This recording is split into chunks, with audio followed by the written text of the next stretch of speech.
సభాధ్యక్షులు డాక్టర్ శివ ముదిరాజ్ గారు, ప్రొఫెసర్ కంచాలయ్య గారు, సురేష్ గారు, మిత్రులారు, ఈ కుల సర్వే రిపోర్ట్ మీద ఇక్కడ సభ నిర్వహించడం ముఖ్యంగా ముదిరాజుల ఆధ్వర్యంలో. ఈరోజు వరకు ఎస్సీ ఎస్టీ బీసీ మైనారిటీల ఆధ్వర్యంలో 2-3 సభలు అయినాయి. కానీ ఇది మొదటిది ముదిరాజ్ నాయకత్వం ఆధ్వర్యం లోపల ఈ కుల సర్వే రిపోర్ట్ను చర్చించుకోవడం జరుగుతుంది. ఇది చాలా శుభ పరిణామంగా నేను భావిస్తున్నా. ఈ విధంగా ముదిరాజులతో పాటు మిగిలిన సామాజిక వర్గాలు కూడా, backward classes, Dalits, most backward class, సంచార జాతులు అందరూ కూడా ఈ కుల సర్వే రిపోర్ట్ మీద ఇలాంటి చర్చ జరుపుకుంటూ ఇది గ్రామస్థాయి వరకు తీసుకుపోవడం చాలా మన ముందున్న కర్తవ్యం లాగా నేను భావిస్తున్నాను. మిత్రులారా, కుల సర్వేకు గురించి ఇది ఈ రోజు నుంచి ఉన్న చర్చ కాదు. ఇది గత కొన్ని దశాబ్దాలుగా ఈ కుల సర్వే మీద, కుల సెన్సస్ మీద ఒక బలమైన చర్చ దేశంలో, రాష్ట్రంలో జరుగుతున్నది. చివరగా మనకు కుల సర్వే జరిగింది 1931లో, బ్రిటిష్ ఇండియాలో భాగంగా 1931లో కుల సర్వే జరిగింది, ఆర్ కాస్ట్ సెన్సస్ జరిగింది. తర్వాత మొదటిసారి మన తెలంగాణ రాష్ట్రం లోపల ఈరోజు 2026లో కుల సర్వే రిపోర్టు ఈ రాష్ట్రం ముందు ఉన్నది. అంటే దాదాపు 95 సంవత్సరాల పాటు ఈ కులాల మీద సర్వే లేదు, కులాల స్థితిగతులు ఎవరికి తెలియదు, వాళ్ళు ఎలాంటి జీవనం గడుపుతున్నారో కూడా ప్రభుత్వాలకు అసలే తెలియదు.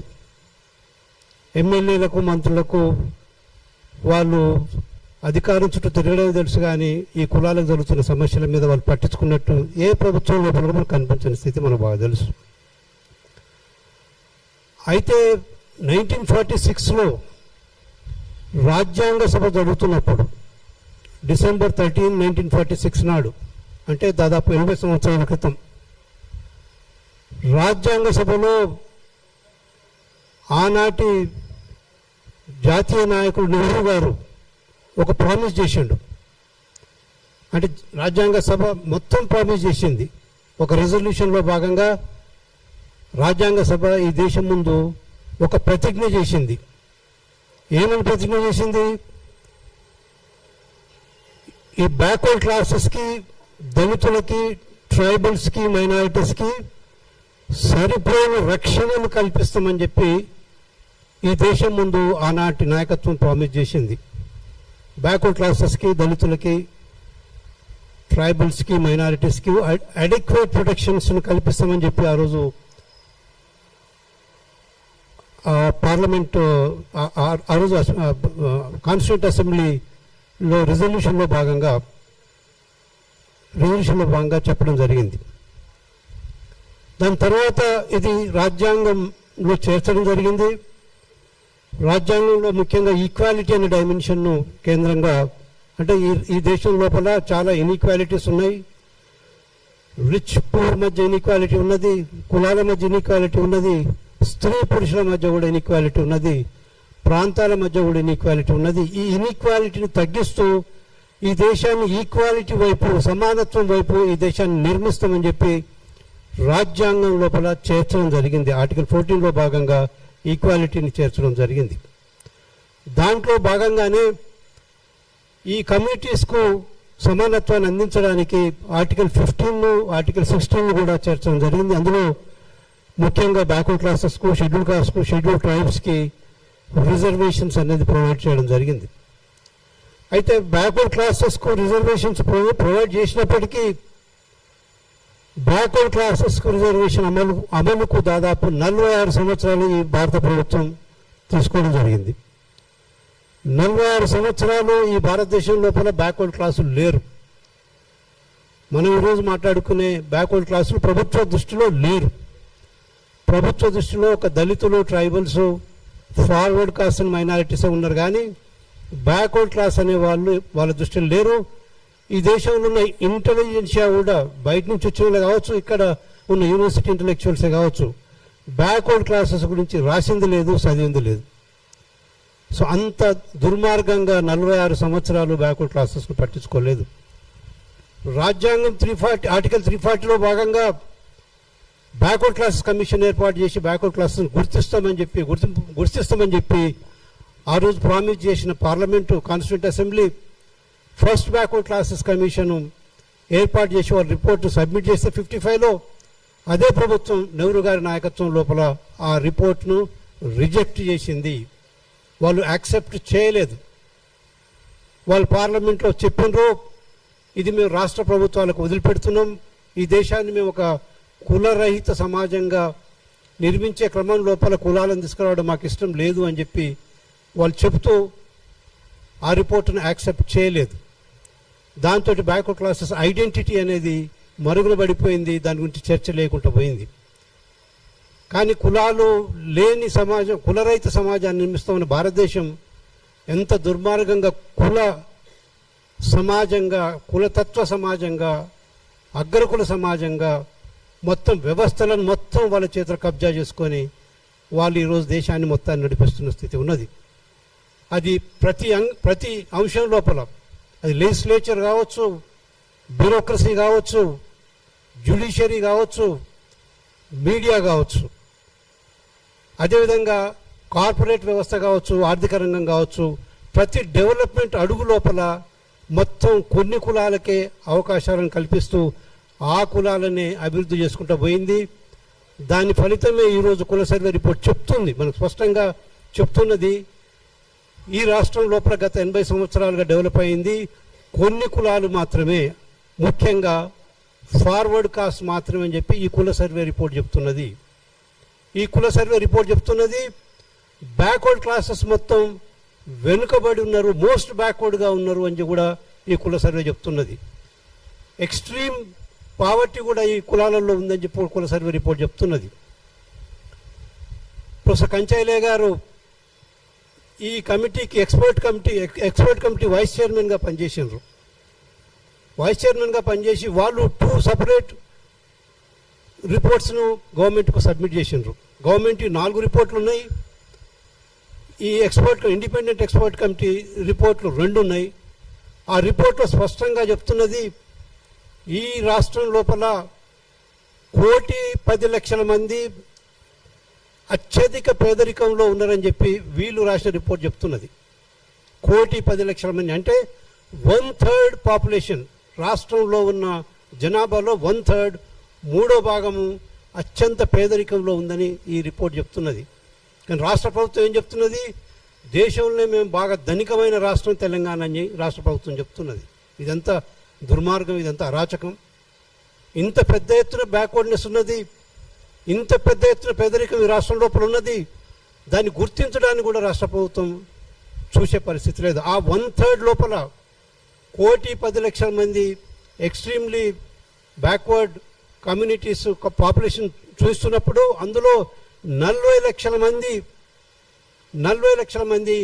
4 కులాల వారే ఉన్నారని చెప్పడం జరిగింది. 4 కులాల వారే 40,00,000 మంది ఎక్స్ట్రీమ్లీ బ్యాక్వర్డ్నెస్ ఉన్నవాళ్ళు, పేదరికంలో ఉన్నవాళ్ళు, వెనుకబాటుతనంలో ఉన్నవారని చెప్పి ప్రభుత్వ రిపోర్ట్ చెప్తున్నది. ప్రొఫెసర్ కంచైలే గారి నాయకత్వంలో వచ్చిన ప్రభుత్వ రిపోర్టు మనకు చెప్తున్నది.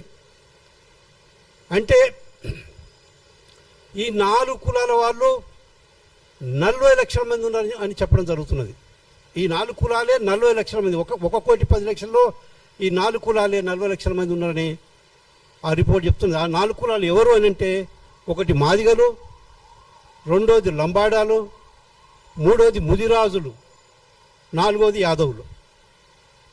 మాదిగలు, లంబాడాలు, ముదిరాజులు, యాదవులు, ఈ 4 కులాలు 40,00,000 మంది పేదరికంలో ఉన్నారు అని చెప్తున్నది.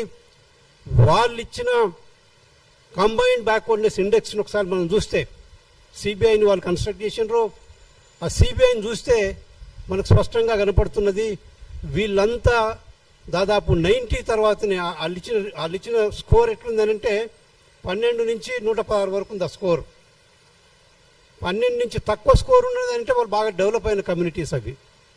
కాపులు అత్యధికంగా డెవలప్ అయినట్టు ఆ రిపోర్ట్ లోపల స్పష్టంగా చెప్తుంది. దాని తర్వాత జైన్లు డెవలప్ అయినట్టు స్పష్టంగా చెప్తున్నది. కమ్మలు అదేవిధంగా వెలుమలు 19 ర్యాంక్ తోటి వాళ్ళు ఈక్వల్ స్థాయి లోపల డెవలప్ అయినట్టు అని చెప్తున్నది. అదేవిధంగా రెడ్లు కూడా పెద్ద ఎత్తున డెవలప్ అయినట్టు చెప్తున్నది. కానీ బ్యాక్వర్డ్ క్లాసెస్ లోపల స్టేట్ యావరేజ్ 81 ఉంటే బ్యాక్వర్డ్ క్లాసెస్ స్థితి ఏంది అని అంటే 91 కుర్మ ఉన్నది, 92 యాదవులు ఉన్నారు, 93 షేక్లు ఉన్నారు. అంటే ముస్లిం బీసీ ముస్లింలు బీసీఈ వాళ్ళు 93rd ర్యాంక్ లోపల ఉన్నట్టు చెప్తున్నది. 94 ముదిరాజులు ఉన్నారని చెప్తున్నది. 94లో నాయి బ్రాహ్మణులు మంగళ వాళ్ళు ఉన్నారని చెప్తున్నది. అదేవిధంగా 95 100లో 95 ఐ థింక్ లంబాడాలు ఉన్నారని చెప్తున్నది. 95 స్కోర్ లంబాడాలు. ఆ విధంగా చూసుకోకపోతే 100 మాదిగలు ఉన్నారని చెప్తున్నది. అంటే ఈ కులాలు 90 నుంచి 100 దగ్గర ఈ కొన్ని కులాలు కలిస్తే రాష్ట్రం వాళ్ళదే. ఎక్స్ట్రీమ్లీ బ్యాక్వర్డ్నెస్ ఉన్న ఈ కులాలను కలిసి చూస్తే మనం రాష్ట్రం అనేది వాళ్ళ చేతిలో ఉంటుందని కూడా చెప్పడం జరుగుతున్నది. అదేవిధంగా చాలా అంశాల లోపల ఈ ముదిరాజ్ కమ్యూనిటీ బ్యాక్వర్డ్నెస్ను ఆ రిపోర్ట్లో మనం చూడవచ్చు. ముఖ్యంగా విద్యాపరమైన వెనుకబాటుతనం, ఇంగ్లీష్ ఎడ్యుకేషన్లో వెనుకబాటుతనం, గవర్నమెంట్ ఎంప్లాయ్మెంట్ లోపల వాళ్ళు 1.5% మాత్రమే ఉన్నారు. 1.4 or 1.5% మాత్రమే ముదిరాజులు ఉన్న స్థితి ఉన్నది. అదేవిధంగా యాదవులు కూడా 1.4, 1.5 మాత్రమే వాళ్ళు గవర్నమెంట్ ఎంప్లాయ్మెంట్ లోపల ఉన్నారు. గవర్నమెంట్ ఎంప్లాయ్మెంట్లో మొత్తం అగ్రకులాలు కనపడతారు, బిజినెస్లో అగ్రకులాలు కనపడతారు. అదేవిధంగా ప్రైవేట్ ఎంప్లాయ్మెంట్ లోపల కూడా అగ్రకులాలు కనపడతారు. ప్రైవేట్ ఎంప్లాయ్మెంట్లో మనం లేం, బ్యాక్వర్డ్ క్లాసెస్ లేం, ముదిరాజులు లేరు. ఇప్పుడు చెప్పిన 5-6 కులాలు అదేవిధంగా వీళ్ళు లేని స్థితి ఉన్నది.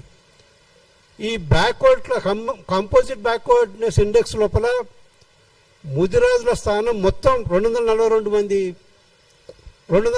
కులాలు ఉంటే 242లో 179 స్థానం ముదిరాజులది ఉన్నది. అంటే ముదిరాజుల తర్వాత 179 కులాలు ఉన్నాయి. 64 స్థానం ముదిరాజులది. ముదిరాజుల ముందు 178 కులాలు ఉన్నాయి. ముదిరాజుల తర్వాత 64 కులాలు ఉన్నాయి. కాబట్టి స్పష్టంగా ఇది ఎక్స్ట్రీమ్లీ బ్యాక్వర్డ్నెస్ ఈ కమ్యూనిటీలో ఉన్నదని ప్రభుత్వ రిపోర్టే చెప్తుంది. ఇంతకుముందు మిత్రులు సురేష్ గారు అన్నారు, మనకు తెలుసు కదా బ్యాక్వర్డ్నెస్ మన కమ్యూనిటీలో ఉందని, ఈ ప్రభుత్వ లెక్కలు మనకేం అవసరం అని చెప్పి అంటారు. కానీ ప్రభుత్వ లెక్కలు చాలా అవసరం మనకి. ఈరోజు దాకా మనం చెప్పుకుంటూ వచ్చినాం, మన కులాలు చెప్పుకుంటూ వచ్చినాయి, మన సంఘాలు చెప్పుకుంటూ వచ్చినాయి, మన నాయకులు చెప్పుకుంటూ వచ్చినారు. కానీ ఎవడు విన్న పరిస్థితి లేదు. కానీ ఈరోజు ప్రభుత్వమే చెప్తుంది మీరు ఎక్స్ట్రీమ్లీ బ్యాక్వర్డ్ కమ్యూనిటీ అని చెప్తున్నది. మరి ప్రభుత్వమే మనకు ఎక్స్ట్రీమ్లీ బ్యాక్వర్డ్ అని చెప్తున్నప్పుడు మరి ప్రభుత్వం ఎలాంటి బాధ్యత తీసుకుంటుంది ఈ బ్యాక్వర్డ్నెస్ నుంచి మనం బయట తీసుకురావడానికి? దాన్ని ప్రశ్నించాల్సిన బాధ్యత మన అందరి మీద ఉందని చెప్పి నేను ఫీల్ అవుతున్నా. ఈ బ్యాక్వర్డ్ డైమెన్షన్స్ ఇంకా ఎగ్జామిన్ చేస్తే వ్యవసాయ కూలీలు ఎక్కువ ఉన్నది ముదిరాజులనే కనపడతారు. అదేవిధంగా ఇంకా వేరే సెవరల్ అదర్ పారామీటర్స్, దాదాపు 42 పారామీటర్స్ ఉన్నాయి. అందులో 42 పారామీటర్స్ లోపల కూడా ముదిరాజులు చాలా వెనుకబాటుతనంతో ఉన్నారని చెప్పి ప్రభుత్వం చెప్తున్నది. కాబట్టి ఈరోజు మనం ప్రభుత్వాన్ని ప్రశ్నించాలి. మేము గత 80 సంవత్సరాలుగా మీకు ఓట్లు వేసుకుంటూ గెలిపించుకుంటూ వచ్చినా మరి మమ్మల్ని పేదరికం నుంచి అత్యంత పేదరికాన్ని తీసుకుపోయారు. మేము ఇందుకే ఓటేసినామా మీకు ప్రభుత్వాలను తీసుకొచ్చింది? మనం అన్ని పార్టీలను ప్రశ్నించాల్సిన అవసరం ఉన్నది, అన్ని ప్రభుత్వాలను ప్రశ్నించాల్సిన అవసరం ఉన్నది. ఇక చాలుగా మీకు ఓట్లు వేయాల్సిన బాధ్యత అవసరం మాకు లేదని అనిపిస్తున్నది. ఏమైనా చేయదలుచుకుంటే చేయండి. ఇంకా మీకు 2 సంవత్సరాలు 2.5 సంవత్సరాల ప్రభుత్వం ఉన్నది. ఈ 2.5 సంవత్సరాల ప్రభుత్వం ఈ కమ్యూనిటీస్కి, ముదిరాజులతో పాటు మిగిలిన బ్యాక్వర్డ్ కమ్యూనిటీస్కి ఎలాంటి పాలసీస్ని మీరు డివైజ్ చేస్తున్నారో కూడా చెప్పాల్సిన బాధ్యత మీ మీద ఉన్నది. ఎలాంటి బడ్జెటరీ అలొకేషన్ మీరు ఇవ్వబోతున్నారో కూడా మీరు చెప్పాల్సిన బాధ్యత ప్రభుత్వం మీద ఉన్నది. మీరు ఇమీడియట్గా దీని మీద ఒక హై పవర్ కమిటీని, ప్రిఫరబుల్లీ ప్రొఫెసర్ కంచాయిలే గారి నాయకత్వం లోపల రాష్ట్ర ప్రభుత్వం ఒక హై పవర్ కమిటీని కాన్స్టిట్యూట్ చేసి ఈ కమ్యూనిటీస్ని ఎగ్జామిన్ చేయాల్సిన బాధ్యత ప్రభుత్వం మీద ఉన్నది. ఈ సభ నుంచి నేను శివ ముదిరాజు గారిని రిక్వెస్ట్ చేస్తున్నా, మనం ఒక డిమాండ్ చేయాలి ప్రభుత్వాన్ని. ప్రభుత్వం ఒక ప్రత్యేక అసెంబ్లీ సెషన్ను కన్వీన్ చేసి, ఇంత పెద్ద రిపోర్టు దాదాపు 95 సంవత్సరాల తర్వాత మన రాష్ట్రంలో రిపోర్ట్ వచ్చింది. ఈ రిపోర్టు మీద మీరు అసెంబ్లీలో పెద్ద ఎత్తున చర్చ చేయాల్సిన బాధ్యత ఉన్నది. ఎందుకంటే మీతో పాటు ఉన్న పార్టీలే కానీ మీరు సైలెంట్గా ఉన్నారు, మిగిలిన పార్టీలు కూడా సైలెంట్గా ఉన్నారు. రాష్ట్ర అసెంబ్లీలో కూర్చున్న వాళ్ళందరూ సైలెన్స్ తోటి మనల్ని చంపేద్దామని నిర్ణయించుకున్నట్టు కనపడుతున్నది. ఇంత పెద్ద రిపోర్టు పబ్లిక్ డొమైన్లో వచ్చిన తర్వాత మీ మీద బాధ్యత లేదా? మీరు అసెంబ్లీలో చర్చించాల్సిన బాధ్యత లేదా? ఈ బ్యాక్వర్డ్ ఎవరు బ్యాక్వర్డ్ ఉన్నారు, ఏ రంగాల బ్యాక్వర్డ్ ఉన్నారు, ఏ కారణాల వల్ల బ్యాక్వర్డ్ ఉన్నారు తెలుసుకొని ఏ విధంగా మనం వీళ్ళని అప్లిఫ్ట్ చేయాల్సిన బాధ్యత మన మీద ఉందని చెప్పి చర్చించాల్సిన బాధ్యత మీ మీద లేదా అని చెప్పి నేను ప్రభుత్వాన్ని అడుగుతున్నాం. ఈ బాధ్యత మేము అడగడం కాదు, మీ మీద బాధ్యత పెట్టింది రాజ్యాంగం పెట్టింది, మీరు కాదు. రాజ్యాంగం మీ మీద బాధ్యత పెట్టింది. ఏమని బాధ్యత పెట్టింది? ఈ కమ్యూనిటీస్ మధ్య అసమానతలను తగ్గించాలి అని చెప్పింది. వీలైనంత మేరకు వాటిలో ఈక్వాలిటీ తీసుకురావాలని చెప్పి రాజ్యాంగం చెప్పింది. డైరెక్టివ్ ప్రిన్సిపల్స్ ఆఫ్ స్టేట్ పాలసీలో భాగంగా, ఆదేశిక సూత్రాల్లో భాగంగా ఆర్టికల్ 38 చెప్తున్నది. వెల్ఫేర్ మెజర్స్లో భాగంగా ఈ కింది కులాలను ఆపర్చునిటీస్ను క్రియేట్ చేసుకుంటూ వాళ్ళని అప్లిఫ్ట్ చేయాల్సిన బాధ్యత ఉంది అని చెప్తున్నది. ప్రభుత్వాన్ని నడిపించేది రాజ్యాంగం. రాజ్యాంగాన్ని ప్రభుత్వం నడిపేది. ప్రభుత్వాన్ని నడిపించేది రాజ్యాంగం. ప్రభుత్వాలు పాలసీస్ డిఫైన్ చేస్తున్నప్పుడు, లేడౌన్ చేస్తున్నప్పుడు రాజ్యాంగ లక్ష్యాలను దృష్టిలో పెట్టుకొని చేయాల్సిన బాధ్యత ప్రభుత్వాల మీద ఉన్నది. వాళ్ళు జేబులోకి వెళ్ళి మనకు పైసలు ఇవ్వాల్సిన అవసరం లేదు మాకు. అవి మా పైసలే. కాకపోతే మీరు ప్రభుత్వం రూపంలో అక్కడ ఉన్నారు. రాజ్యాంగం ఇచ్చే డైరెక్షన్లో భాగంగా ఈ కమ్యూనిటీస్కు ఒక రాజ్యాంగ న్యాయాన్ని మీరు అందించాల్సిన బాధ్యత రాష్ట్ర ప్రభుత్వాల మీద ఉంది. దాన్ని మనం పెద్ద ఎత్తున డిమాండ్ చేయాలి. ఒకవైపు ప్రభుత్వాన్ని డిమాండ్ చేయడమే కాదు, మన ప్రజలలో, మన గ్రామాలలో, మన మండలాలలో, మన జిల్లాల్లో మనం వెళ్దాం, మన వాళ్ళ దగ్గరికి వెళ్దాం, మనకు జరుగుతున్న అన్యాయం గురించి మన వాళ్ళకి చెప్దాం. చాలా ఘోర అన్యాయం జరుగుతున్నది. ఆలోచన లేకుండా మనం ఓట్లు వేస్తున్నాం.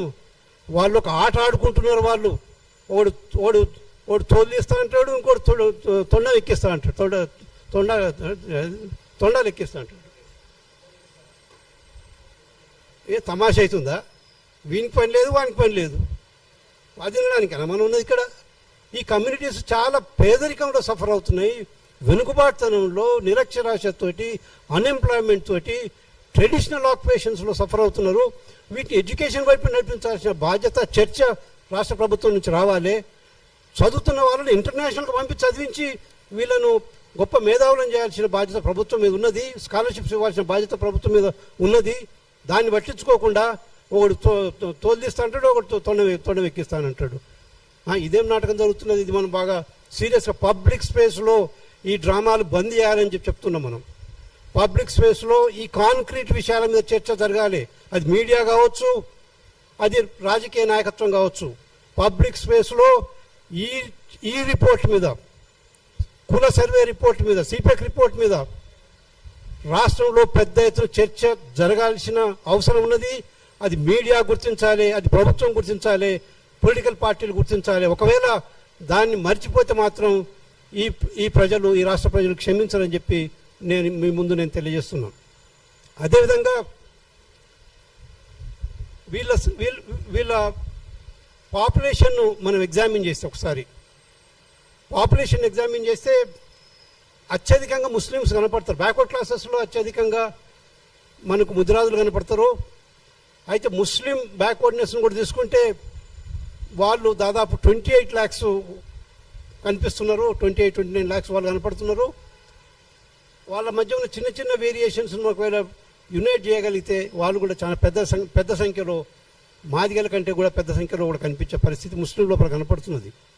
ముదిరాజులు 27 లక్షల మంది ఉన్నారని చెప్పి ఈ సర్వే రిపోర్ట్ చెప్తున్నది. అదేవిధంగా యాదవులు 20 లక్షలు ఉన్నారని, గౌడ్లు 16 లక్షలు ఉన్నారని, 14 లక్షలు మున్నీరు కాపులు ఉన్నారని, 12 లక్షలు పద్మశాలీలు ఉన్నారని, 10 లక్షలు రజకులు ఉన్నారని, 8,50,000 కుల కురుమలు ఉన్నారని, 6 లక్షలు వడ్డెరోళ్ళు ఉన్నారని, 4 లక్షలు చాకలి వాళ్ళు మంగలి వాళ్ళు ఉన్నారని ఆ విధంగా చూసుకుంటూ పోతుంటే రెడ్ల దగ్గరికి వస్తారు మాత్రం ఆ లెక్కను కొద్దిగా నేను నమ్మడానికి నేను సిద్ధంగా లేను. ఎందుకంటే పాత లెక్కలు స్పష్టంగా చెప్తున్నాయి. రెడ్లు ఈ రాష్ట్రం లోపల 10 లక్షల చిల్లర ఉన్నారని చెప్పి పాత లెక్కలు 2014 లెక్కలు చెప్తున్నాయి. ఈ రెడ్ల నాయకత్వంలో వచ్చిన రిపోర్ట్లో ఆ కులాన్ని మాత్రం తీసుకుపోయి 17 లక్షలు చేసుకున్నది. అది ఎట్లా పాసిబుల్ అవుతుంది? మిగిలిన కులాలు 50,000 లక్ష కూడా పెరిగాయి, రెడ్లు మాత్రం సడన్గా 6 లక్షలు ఎట్లా పెరుగుతుంది అది? కాబట్టి ఆ లెక్కను మేము యాక్సెప్ట్ చేయడానికి సిద్ధంగా లేవు. రెడ్లు 3.5% కంటే ఈ రాష్ట్రంలో ఎక్కువ లేరు. దాన్ని 3 అది 11-12 లక్షల కంటే ఎక్కువ లేరు అనేది మేము ప్రభుత్వానికి గుర్తు చేయాల్సిన అవసరం ఉన్నది. అదేవిధంగా వెలుమల లెక్కలు కూడా చూస్తే 1,02,000 ఉన్న వెలుమలు వాళ్ళు ఇప్పుడు 1,42,000 ఉందని చెప్పి ప్రభుత్వం చెప్తున్నది. మిగిలిన బ్రాహ్మణులు కమ్మలు వాళ్ళది 1% లోపే ఉన్న పాపులేషన్ కాబట్టి అది పెద్దగా మనం సీరియస్ ఇవ్వాల్సిన అవసరం లేదు. కాబట్టి మిత్రులారా, ఒక చిన్న అంశం నేను చెప్పి నేను క్లోజ్ చేద్దాం అనుకుంటున్నా.